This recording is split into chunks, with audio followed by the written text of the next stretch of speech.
So, we're going to be starting with our introduction to environmental economics, and this is going to be pretty basic. It's going to overview some of the premises that we need to all understand, kind of are the foundation for environmental economics. So you're going to want to take good notes and be able to refer to them later.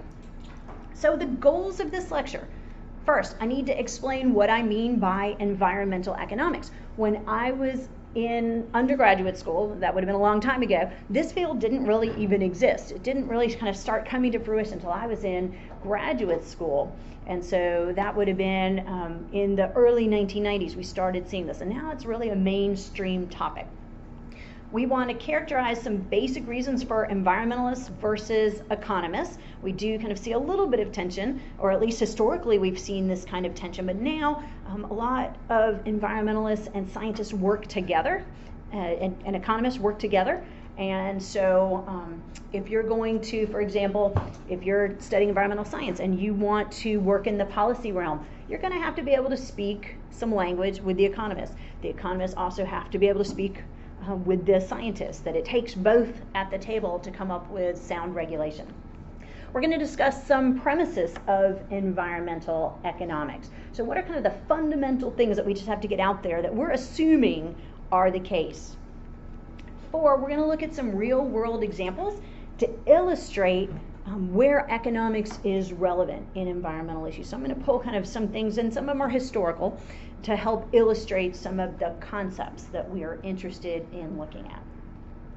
And then finally, because we're going to be using this, we need to distinguish between what we call normative and what we call positive when we're discussing policy or really any kind of economic thought. And if you took my public policy class, you've seen this as well.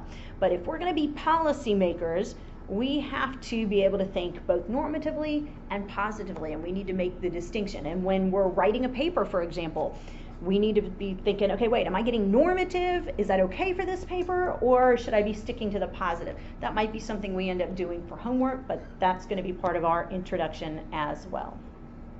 So let's start by talking about what we mean by environmental economics. So when we talk about environmental economics, we're talking about looking at environmental issues through the lens of economics. So we're looking at environmental economics through the lens, environmental issues through the lens of economics. I'm going to have to stay a little closer to this microphone. So we're looking at environmental issues, but we need to be looking through the lens of economics. Another way of thinking about it is that we are applying economic instruments to environmental problems. We're applying economic instruments to environmental problems. Now, when we talk about economic instruments, we're talking about the things that we know work. For example, we might be talking about using markets in a way that markets haven't been used before. We might be talking about using tax strategies. We might be using subsidy strategies. So what are the instruments that we know work? What are the tools that work for my trade in economics, and can we apply them to environmental problems? And of course, we might be thinking about this as a merger of environmentalism and economics, because there's some really interesting places where they overlap. In fact, I'm told by my science students that are in this class that somebody in the science department teaches the perfect complement to this class, focusing on all the sciencey stuff, and I teach kind of the economic stuff. And if the two of us could get together, and I don't even know who it is, but if the two of us got together, we could have a really sexy class that kind of covered both right there in one classroom.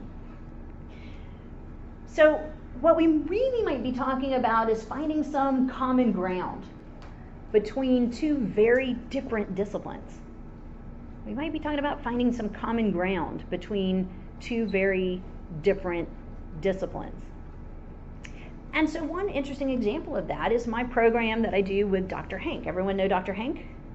Dr. Hank is a biology professor, and we run this really cool class in the Amazon jungle. And his job is to cover the biology, ecosystem services. What does the Amazon do for us? Why is it important? Why should we protect it?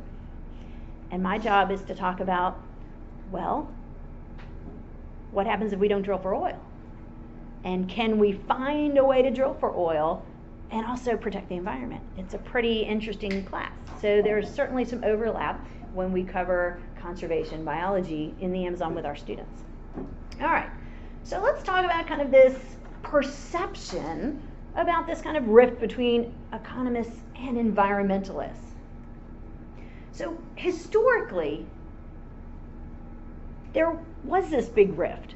In fact, I remember, and this was 20 years ago, but I remember the science department invited a speaker, and that speaker was covering environmental econ stuff, and he stood up and trashed economists for half of his speech, and my students were so furious. I could see them in the room like just getting really, really mad.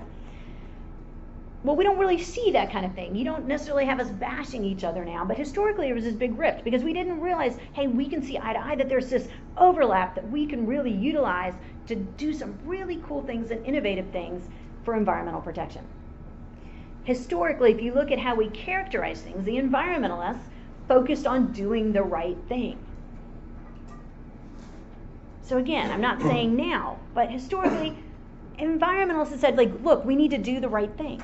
Right? How many of you in your K-12 classrooms did they say you should recycle? Doesn't matter what it is. Well, the economist might say, you know what, let's hold up. We don't want to tell people just to recycle because it's the right thing to do. What we want to tell them is, look, if you recycle, there's certain things that make more sense to recycle. If we're going to spend the effort, let's spend the effort where it gets the biggest bang for the buck, where we get the biggest benefit. So focus on doing the right thing.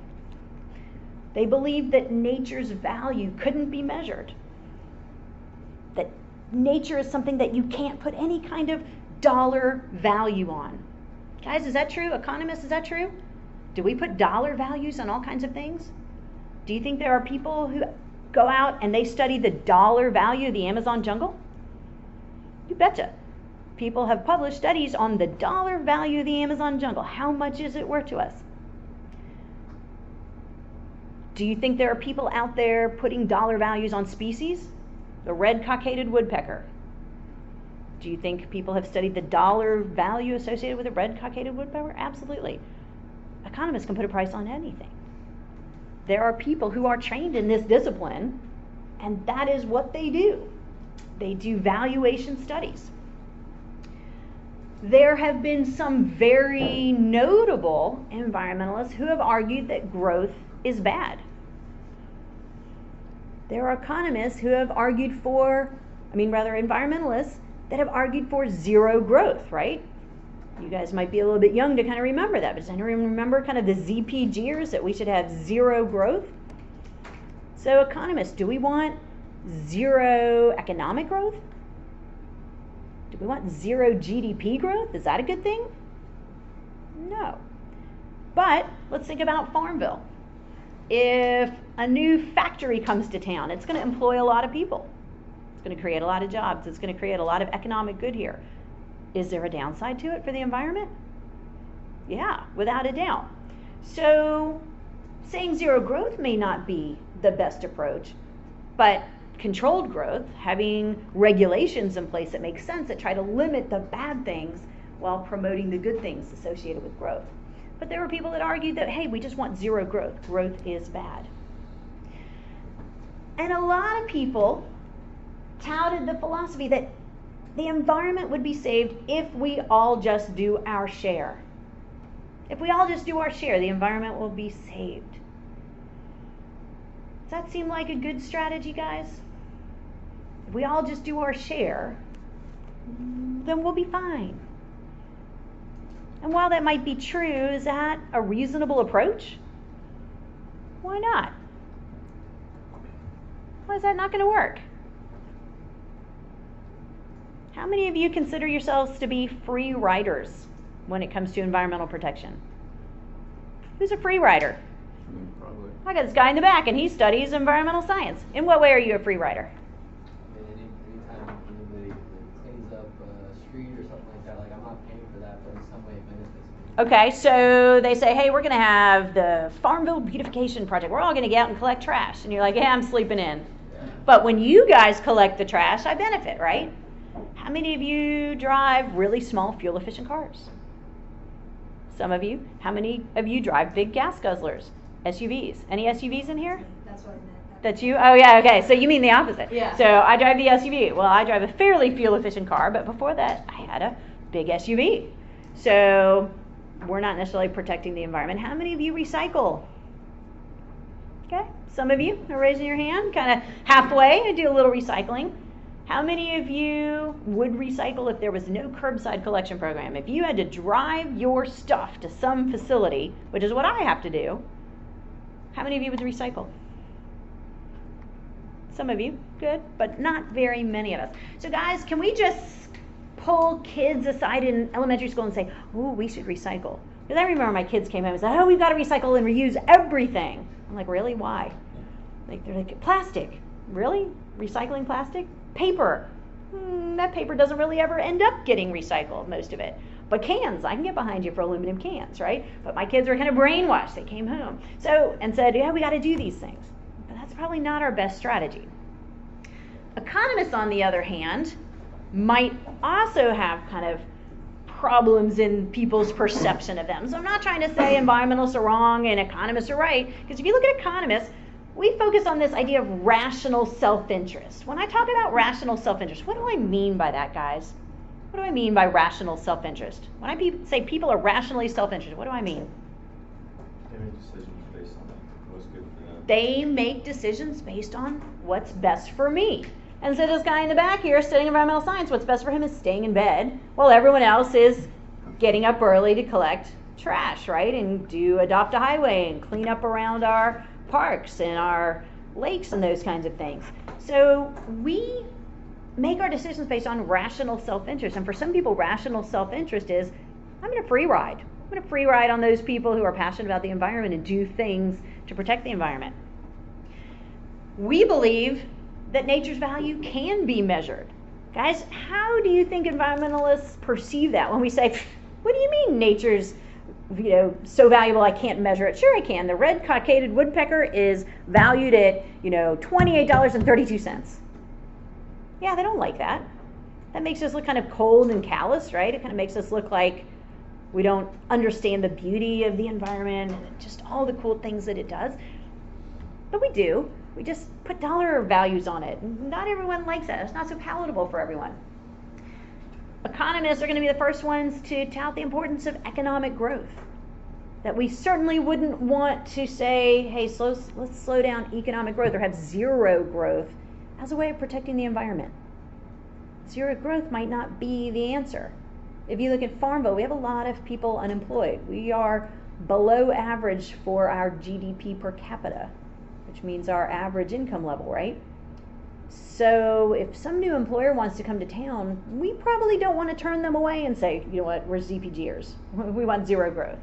We need those jobs. We need to reduce unemployment. We need to get average income levels going up, and that comes through economic growth.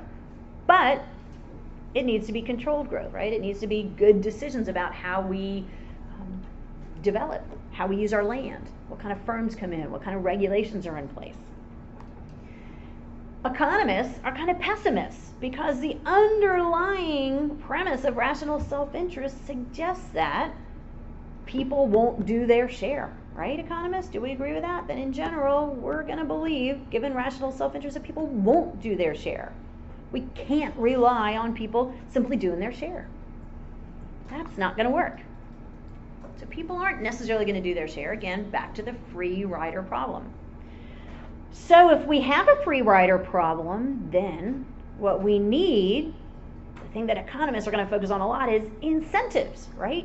We need incentives. We do believe that people respond to incentives. So if we put incentives in place to get people to do what we want, then that's a better strategy. Now, sometimes these incentives might look strange to environmentalists. I'm going to subsidize you to do something, as opposed to just saying you need to do it, or regulating that this is what's required. So we'll talk a lot about, in this class, incentive structures that help shape people's behavior and get people to do the right thing when otherwise they might free ride. And then finally, an important tool of the trade for economics is costs and benefits. That the economists are going to be the first ones to say, you know what, we need to measure the costs and the benefits. We need to make sure the costs and the benefits make sense. We need regulation where the benefits outweigh the cost. Guys, do you think that when we pass regulation, that it always passes a cost-benefit test? No, there's been regulation struck down because people were able to show that the costs were really high and the benefits were low. And regulation's been overturned on this ground. So environmentalists may not like the fact that we focus so much on costs versus benefits. For example, the Endangered Species Act. They're not allowed to think about cost-benefit analysis. But the economists look to say, look, if we can't save everything, let's save those things for which the benefits are big and the cost of addressing the problem is low. Let's look at the net benefits. But the Endangered Species Act doesn't allow that. So here's an example where the economists sometimes scratch their head and say, but it doesn't make sense from a resource standpoint. It doesn't make sense when our resources are scarce. If we have scarcity of resources, let's use them in the best possible way. Cost-benefit analysis helps us do that. So you kind of see that when people look at the economists, sometimes they think we're cold, that we're calculating, that it's always about money. And to some degree, that's true, right? We are calculating, and to some degree, it is about money and resources. All right, now we see a lot more common ground. What we see now is some really innovative things where economists and environmentalists have come together. The EPA has a lot of scientists who are working hand in hand with the analysts. If you want to work for the EPA as a scientist, you've got to be able to interface with the economists. And there's a greater acceptance now of the premises of environmental economics, which we're going to be going through today. So there's a lot greater acceptance of these premises that we have, that we're going to go through, that people kind of need to understand, that kind of frame the economic way of thinking. So what we're going to be doing to get ourselves started for this class is thinking about the economic way of thinking in the environmental realm. Okay?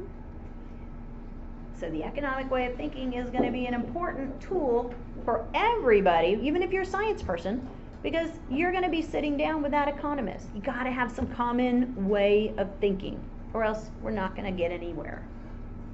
So let's start with premise number one. And premise number one says that individuals are rationally self-interested. So that is one of the fundamental premises of economics, as you know, right? Individuals are rationally self-interested.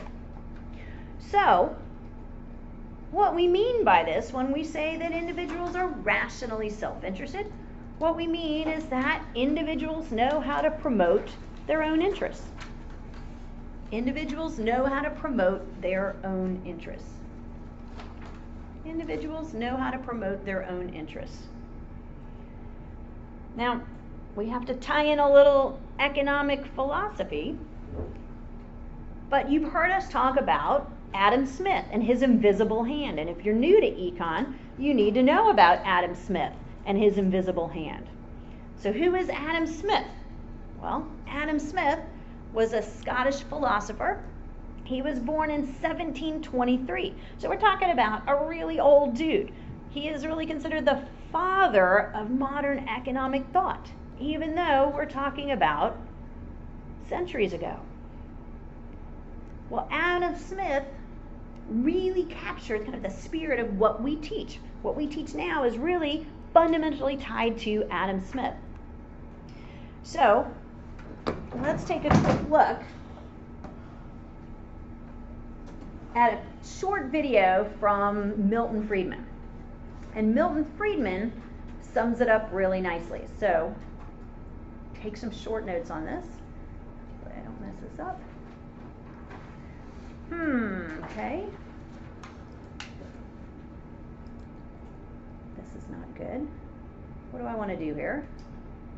This has worked every year. I think if you just click one of them, it'll hit OK, it'll just use that browser. Okay, there we go. Now, guys, do we know who Milton Friedman is? Nobody knows who Milton Friedman is? I heard of the name.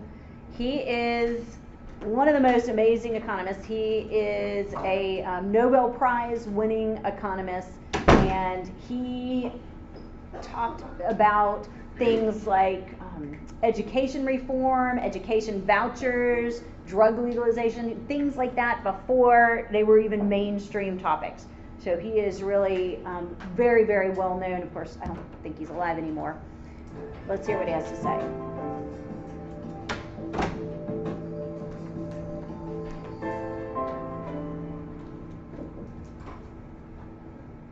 The invisible hand is a phrase that was introduced by Adam Smith in his great book, The Wealth of Nations, in which he talked about the way in which individuals who intended only to pursue their own interests were led by an invisible hand to promote the public welfare, which was no part of their intention.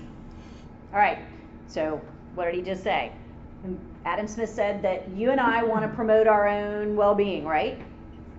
But in doing so, what happens? What's the public welfare? We benefit the public good as well. Was that our intention? Did I sit down and go, I'm going to do something today that's going to benefit society? Is that my goal? No. My goal is what? Benefiting myself. But as I pursue my own self-interest, I also benefit society. He was talking about the economic market, about the market in which people buy and sell. And he was pointing out that in order for a butcher or a baker or a candlestick maker to make an income, he had to produce something that somebody wanted to buy. And therefore, in the process of promoting his own interests and looking to his own profit, he ended up serving the interests of his customers. All right, so what did he just say there? Trey. He said that by the candlestick maker or butcher wanted to go out and make a profit for themselves, and by doing that, they are benefiting the community that they are serving. Exactly. So let's talk about some of the new additions to Farmville. What have we seen recently come to Farmville? Press Club. North Street Press Club. Have you been? Yep. Great food, guys. Great food, and my understanding is cheap college-priced drinks on Thursday night. So dancing, music, it's great. Do you think that they said, hey, we need to do something to create benefit for the common good? Is that kind of what the conversation they sat down and had when they envisioned this idea of North Street Press Club? No. Now, they might have said, hey, let's do something students want because they're a good part of our market. But what was the conversation really? Make money. Yeah, I have an idea for something that I think will be successful. And if it's successful, then we're going to make money in this venture. And if the students like it, they win. But it's really about making sure that we find something that the students want.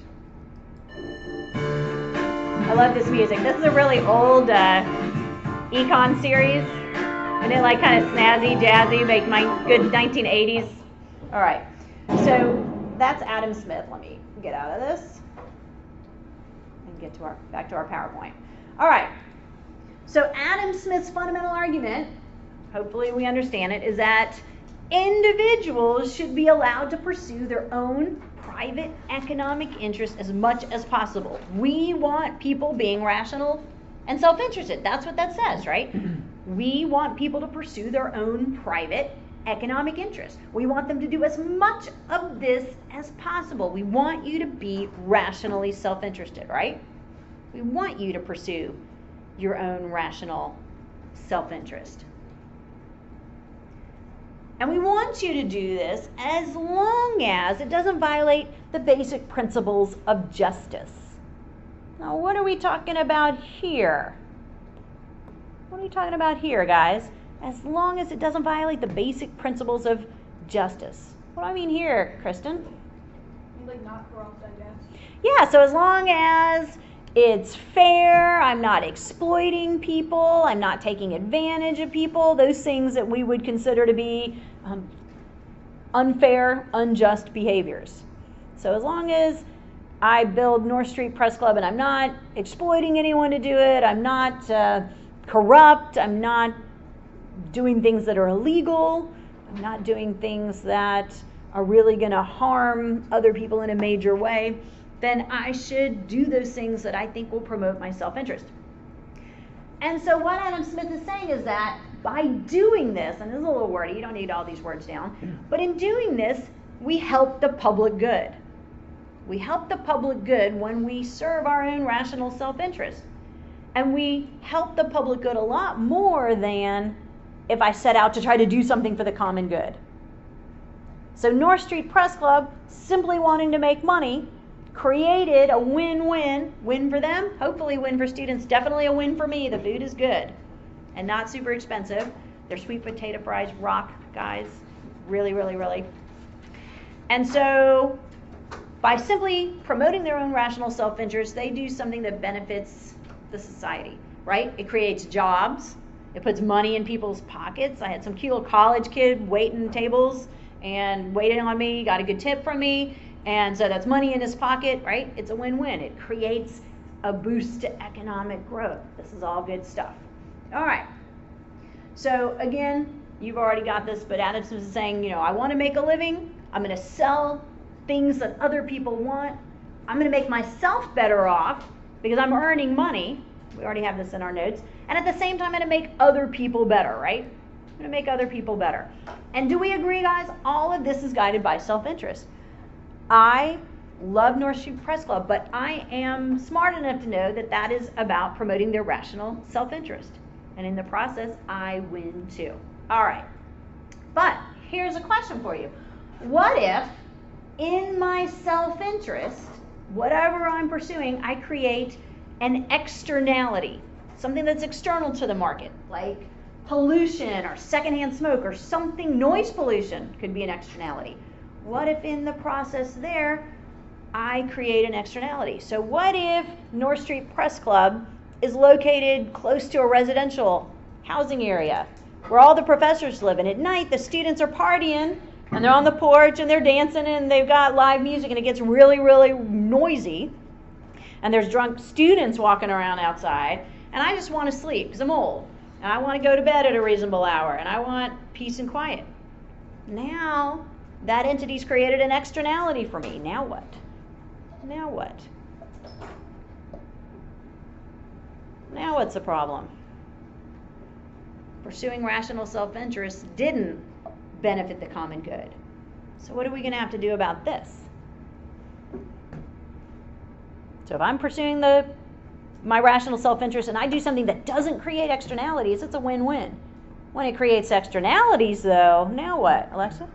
Do you have to like reevaluate the situation? Yeah, we're going to have to reevaluate it. We're going to have to maybe say, okay, Rick, we want you to make some money. Your food's great, but we're going to have some rules, some regulations. We're going to have some oversight, right? Now we just can't have the market at work. We're going to have to get maybe local government involved. You get the idea. So we're going to talk a little bit in this class about what happens when things create externalities. What do we do when people pursuing their own rational self-interest leads to an externality where they impose a cost on society, whether it be pollution, whether it be noise.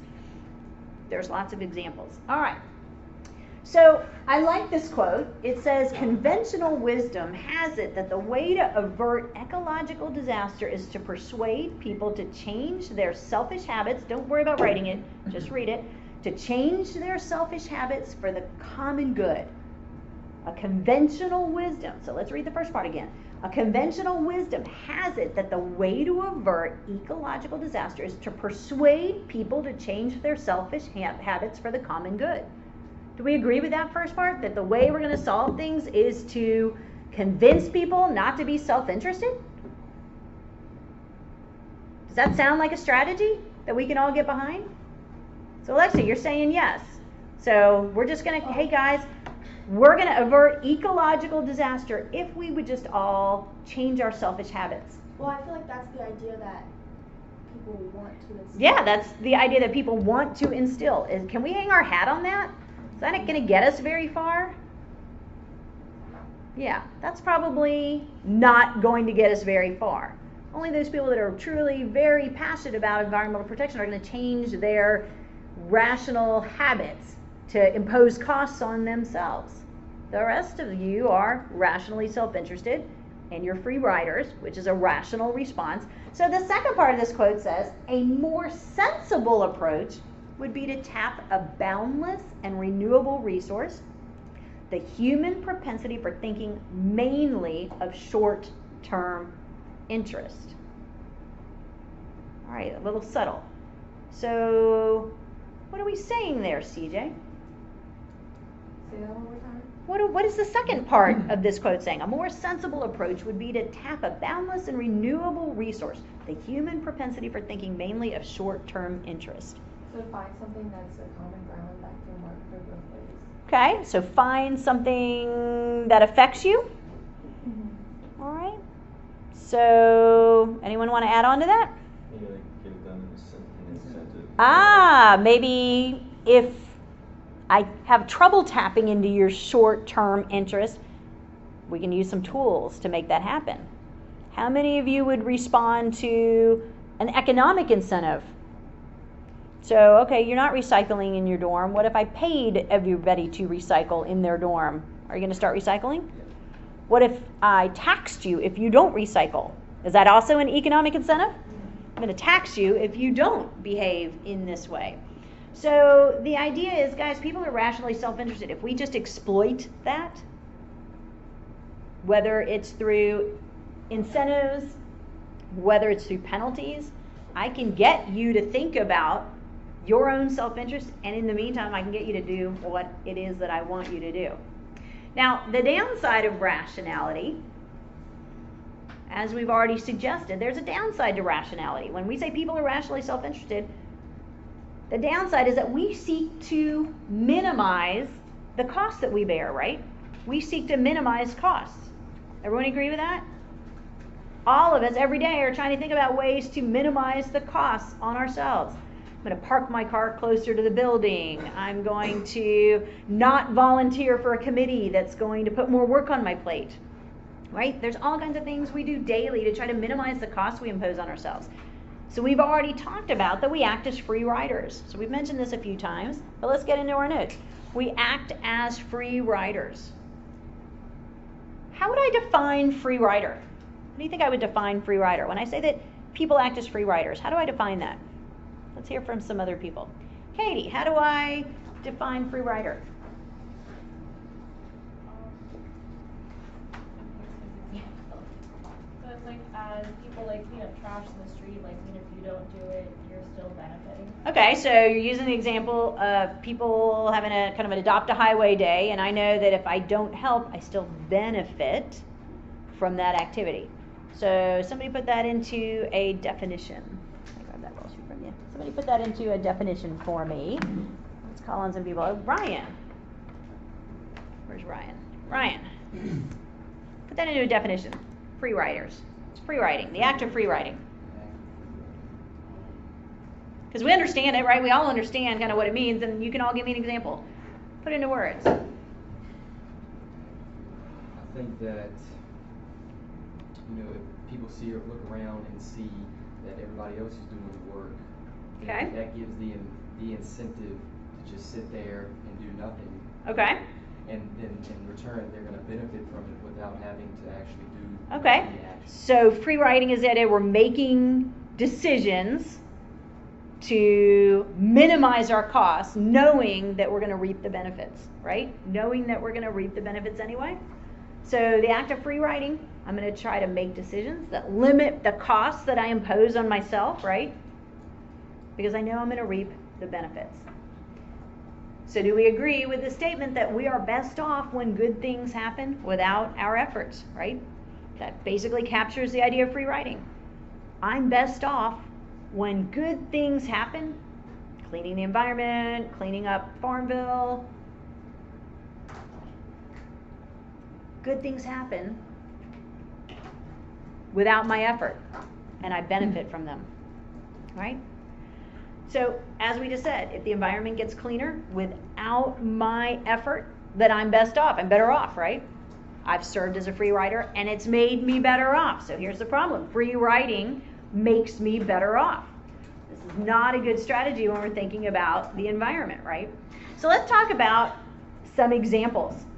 And we've already mentioned recycling. I'm sure that everyone is aware that recycling rates in the United States are very low, right? Especially when we compare ourselves to our industrialized counterparts. So everyone's aware that we have like some of the lowest recycling rates in the world and the highest per capita trash being generated per person, right? Why? Why are our recycling rates so low? What is this about? Yeah. We don't have very many economic incentives to recycle. Yeah, there's few economic incentives. So somebody expand on that. Yeah. It's like becoming more expensive for us to recycle than just like throw a trash can. Yeah, so one problem is that it's expensive to run a recycling program, right? I mean, everyone initially kind of thought that, oh, we throw it away and it gets turned magically into these other products using post-consumer stuff. That's not how it works at all. It's very expensive, and in some cases it's a little polluting. So how easy is it for us to recycle? Yeah. Well, like you said earlier, you have to drive yours off to the. Yeah. There's no recycling program in my community. And guys, I live 2 miles from here. There's no recycling program. Yeah. There's also a lack of information on how to recycle correctly. Lack of information. How much stuff do you think gets collected and thrown out? There's only like 6 or 7 items that are perfectly efficient. Exactly. There's very few things that are perfectly efficient for recycling. Can you give me one? Cardboard, paper, something like that. But it has to be like a specific. Paper, not so much, but Maybe like reusable. there's one even better than that. Cardboard has become one even better. There's one that's incredibly efficient. What is it? Aluminum. Aluminum cans. If you're going to cycle anything, you recycle aluminum cans. But there is no curbside recycling in my community. So if I want to recycle, what do I have to do? I have to collect stuff. I have to probably sort it. I probably have to clean it out a little bit first. I have to have bins somewhere in my house. Then I have to bag it up and drive it somewhere. So I don't do that. And I feel really bad about it, but I don't do it. So am I a free rider? Yeah, I'm free riding because the costs for recycling are pretty high and the benefits are somewhat low compared to my effort, right? Not 100% of what I submit to some recycling center is going to ever become recycled goods using post-consumer stuff, right? So what if we wanted to increase recycling? What if we wanted to increase recycling? What do we need to do? You could do that thing that I think it's Norway does it, where when you buy something that's made out of plastic or aluminum, they tax you something like 10 cents, and then when you recycle it, you get the money back. All right, so some countries use kind of a deposit system, and we used to do that, guys. We used to have a deposit for glass. Like we had a lot of things sold in glass, and I remember as a kid taking my little red wagon full of glass around the corner because it was safe to do. Now you would never let your kid like walk down the street, but it was safe for me to take a wagon full of glass, and I would take it all the way back to the grocery store myself, and they would give us our money back for our deposits. And so you do see other countries that are working on those kinds of systems. So essentially, if I don't return it, it's a tax that's been imposed on me, essentially. What else, CJ? Michigan still does it, the tax on cans. So Michigan has a tax on cans, so some states do.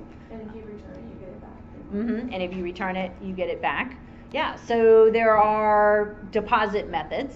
So that's kind of basically what we're talking about here. What else? Yeah. If you educate citizens and inform them on how to properly recycle, maybe it would cut back on costs. Because in my hometown of South Boston, it was recently in the newspaper on the front page that they're stopping our recycling program because our recycling bins were so filthy. Yeah. And we would have to send our recycling to a major center. Exactly. And they were complaining that our recyclables were too dirty and they would have to clean all Yeah, the stuff out. and so they rejected them. Yeah, and Yeah. they're rejecting our counties. Yeah. So we Yeah. have to find some- Yeah, so, one issue is educating people on how to make things able to be recycled. So a lot of people think, I'm just going to take all my dirty cans and my dirty everything, and I'm going to throw them into bins, and then the bins get dirty and it gets rejected, right? For Farmville to have a recycling program, basically what they're doing is they're selling the stuff to another place, or basically they're paying, not even selling, they're paying another place to handle our recycled stuff. But if it shows up and it's too dirty, it's too grungy, it hasn't been sorted well, then it's not going to be successful. So another thing, as we just mentioned, is that we produce more trash per capita than just about every country. So what if we wanted to reduce the amount of trash that we generated? Reduce single-use items. Okay, so say that again. Reduce single-use All right, items. so one thing we could do is we could regulate, right? So you cannot have single-use items. For example, Guatemala, I think it is, has just eliminated, or I think the whole country has eliminated single-use plastic. I think Costa Rica has also eliminated single-use plastic. That's pretty cool. Have we eliminated single-use plastic? We haven't. But that's a regulatory approach. Could I harness this idea of rational self-interest? So let's kind of tap into this idea. We said people are rationally self-interested. So if I can tap into that rational self-interest, I can get them to do things we want.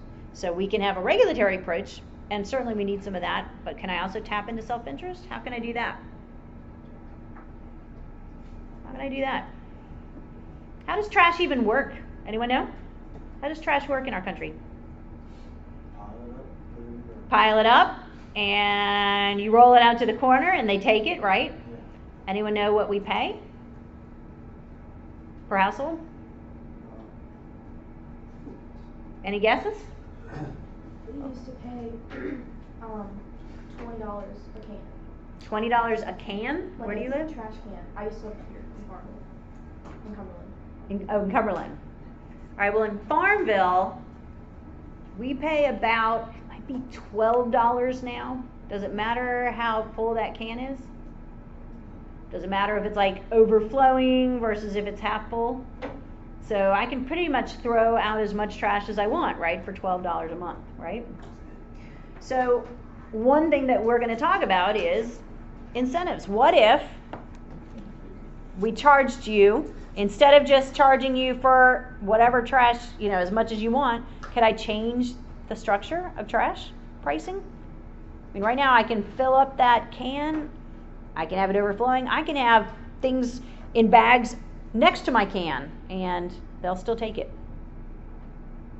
So I could up the price, but does that change my behavior? That just makes me pay more. I want a change in my behavior.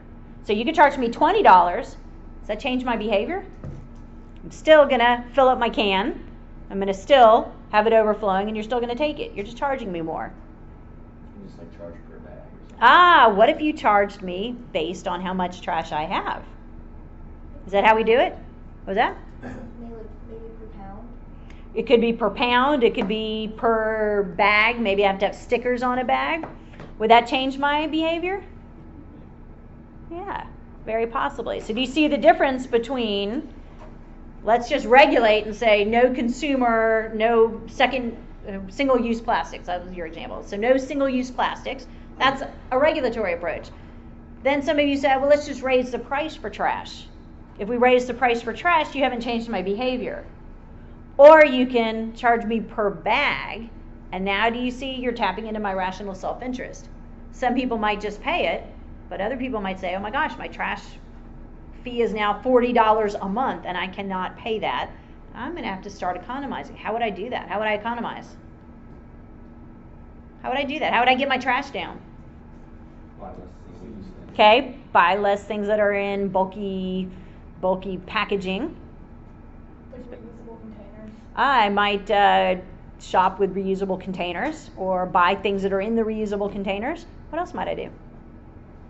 How else can I get my trash costs down? I could recycle. That'd be a way to get rid of a lot of trash and not have to pay for it. And they're not going to charge me to recycle, right? That's free. So you guys get the idea. All right. We'll talk more about garbage programs and pricing garbage. Let's move on to premise number 2. Premise number 2 is that incentives matter. So what was promise number 1? What What was premise number 1, guys? We're rationally self-interested. So tap into that rational self-interest. Premise number 2, incentives matter. People respond to incentives in very predictable ways. This is a fundamental belief, a fundamental principle of economics, that people respond to incentives in very predictable ways.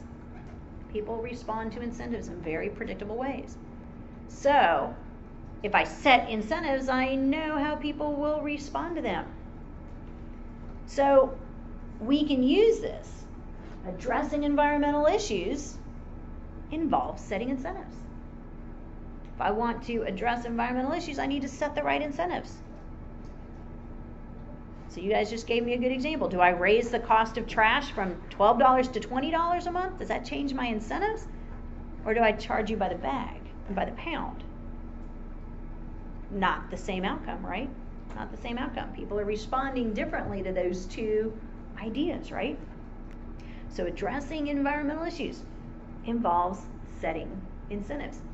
So these incentives that we set have to be consistent with the outcome that we desire, right? And so back to the trash example, the outcome we desired was less trash. Charging more per can doesn't give us less trash, right? It just gives us more money, and that's useful too, but it didn't give us less trash. Charging by pound of trash, that might give us less trash. So we have to make sure we understand the subtle differences when we're thinking about crafting policy, because people respond to incentives, and we need to set incentives that give us the outcomes that we desire. So here's an interesting example that I found from 2010. It said, during the current heat wave, many apartment dwellers admitted to leaving their air conditioning units on and on high when at work and when out of town, thereby using huge amounts of electricity. Anyone want to speculate why people were leaving their air conditioning units on high? What might explain that? Because it costs more to turn it off and then turn it on again. Because it costs more to turn it off and then on again? Probably not. I think there's a better explanation. What do you think might have been the case about their arrangement that might explain this behavior? Chris? Their stuff probably included in their rent. How many of you have had a lease where they include and build in your electric? Yeah. A number of you have had that kind of lease. So if you have a lease where that includes your electric, what's your incentive? Yeah, use as much electricity as you want. So when they were looking at the buildings, so again, remember this is New York Times, this is New York, many of the buildings were old. And old buildings didn't have apartments with individual electric meters, right? They basically took big buildings and cut them up, but they didn't put individual meters on each one. So think about the incentive. If they're going to take the bill, the total bill, and just divide it up by the number of people, then think about what happens. If I add $100 to my electric bill, that gets spread over, could be 200 people. So I basically have just free rode off of you. You're going to eat a huge portion of my electric bill, and I'm going to get just a very small portion because we're dividing it among everybody. So a lot of these units were utilities included. It was just easier from an accounting standpoint to say, look, we're going to charge you, $1,300, utilities included. And so if it's utilities included, what's true about the marginal cost to you? What's true about the marginal cost to you for running your unit? Is it small? Can we be more specific? It's zero, right? The marginal cost of running your air conditioning, if you've got a lease that includes utilities, is zero, right? It's a zero marginal cost. It doesn't matter. There's no financial impact on you. It does not cost those renters a dime. So this is great for renters, right? But it's bad for the landlords, and it's clearly bad for the environment. And so this was not a good strategy. And of course, I know you guys all appreciate what's the problem with running our air conditioning? What's the scientific issue? Science people, what's the scientific issue? We're running our air conditioning all day long. Very heavy. greenhouse gases, right? What's the concern about greenhouse gases? Why are they bad? They make it hot, and when it's hot, you use more AC. Okay, they make it hotter, right? Global warming. So this is not good for the environment. We don't want people just using their electricity. How do we generate electricity? Econ students, do you know how we create electricity? How do we create electricity? I mean, there's different ways to do it, but in our country, how do we do a lot of it? Coal, right? Coal. Now, there's hydroelectric. We don't have a lot of that. There's some nuclear, but we burn a lot of coal, right? If you go to Costa Rica, they're using hydroelectric. They're using wind. They're using renewable sources of energy.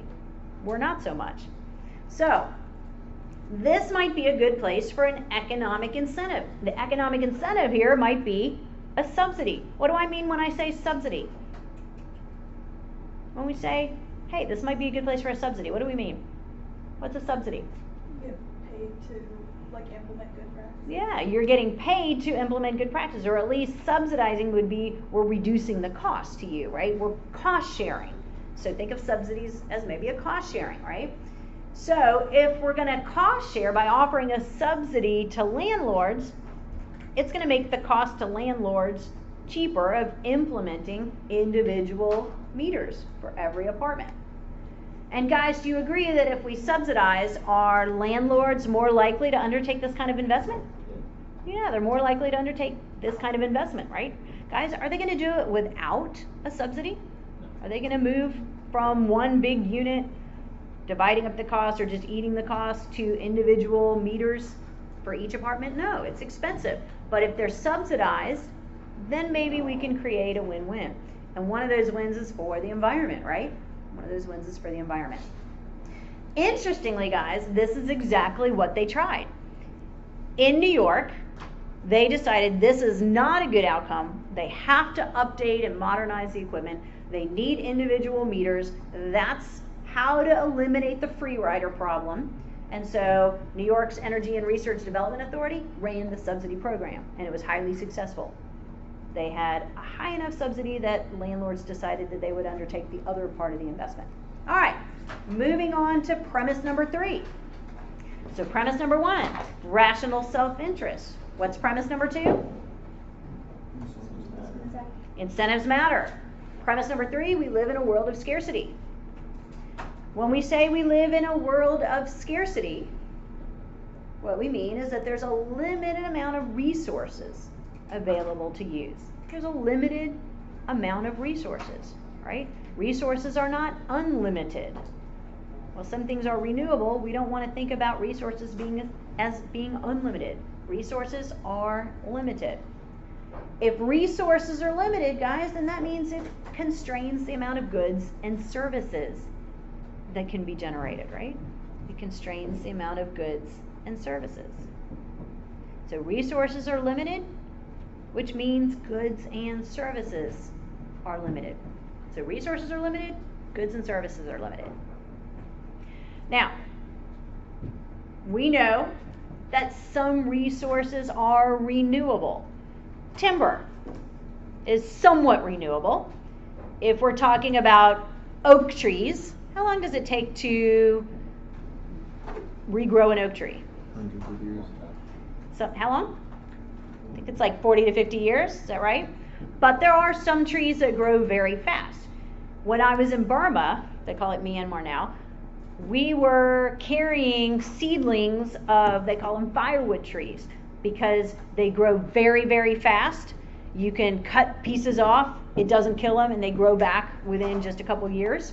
So there are some kinds of timber that's renewable. Wind energy, renewable. Solar energy, renewable. But we also want to remember that some resources are non-renewable. So when we say resources are non-renewable, it means they're either fixed in amount, or they can't be produced or grown or generated at a rate that allows for sustainable consumption, right? So guys, oak trees are theoretically renewable, but it is certainly not at a rate that's sustainable, right? I can chop down a whole bunch of oak trees in one day, and it takes 40, 50 years to grow them back to maturity. So, non-renewable resources, things that are either fixed or they can't be produced, grown, or generated at a rate that allows for sustainable consumption. So fossil fuels are a good example. Are fossil fuels theoretically renewable? Yeah. Fossil fuels are theoretically renewable, but not in a time frame that allows us to consume them sustainably, right? So we would say they're non-renewable resources, things that we mine for. Copper, gold. You guys get the idea. So we do want to make the distinction between renewable and non-renewable resources. All right? So we live in a world of scarcity. Guys, scarcity is the fundamental underlying problem, right? When we talk about scarcity, it's the fundamental underlying problem. Which leads us to premise number 4. And premise number 4 says that all choices involve trade-offs. All choices involve trade-offs. All choices involve trade-offs. So we want to remember as this class progresses that it takes effort and resources to protect the environment. It's not a free lunch, right? It takes effort and it takes resources to protect the environment. When we make decisions about allocating resources, we're putting them to a use. And that means resources that are used towards environmental protection can't be used elsewhere, right?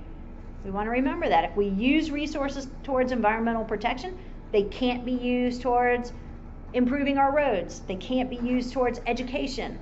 They can't be used to expand healthcare. So the resources that we use for environmental protection can't be used elsewhere. What economic term comes to mind when we talk about this idea? Opportunity cost, right? Opportunity cost. How many of you have heard the phrase, there's no such thing as a free lunch?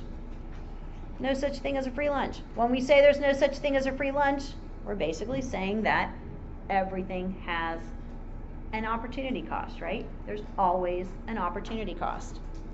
So no such thing as a free lunch. When we protect the environment, I'm not saying we don't want to, I'm saying we need to acknowledge that any resources we put towards environmental protection can't be used elsewhere. That it's not a free lunch.